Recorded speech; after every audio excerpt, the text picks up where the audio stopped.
Good evening, everybody. I hope that you guys are all in good spirits, and I hope that you guys are all in good health.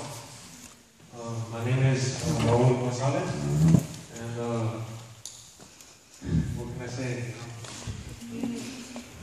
These past few weeks that I've been going to college, they've been very motivational for me. Coming to the appointment program has enlightened me with the knowledge and a lot of curricula that we cover in this program involves the Chicano experience in the United States, and that has motivated me a lot. And there's also my family who motivates me every day and every night. My mother, she's always been there to guide me. Thank you, Mom. And my father, you know me the best, and thank you for always being strong.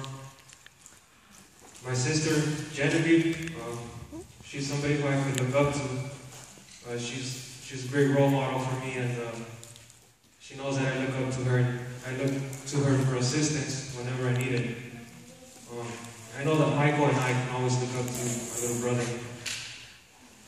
I also want to thank the staff here at Northville College. They're a great staff, and they've helped me pursue my dream. My dream is to one day become an engineer. I know it's going to be a long road, and there's a tough road ahead for all of us here, not just me, but all of my colleagues. But I know that if we all put our mindset and with the determination and the motivation that we get from everyone around here, we could all make it, we could all get there. I see everybody in this room who is a student in the university. And with that said, I want to thank everybody for coming out here tonight and showing the support.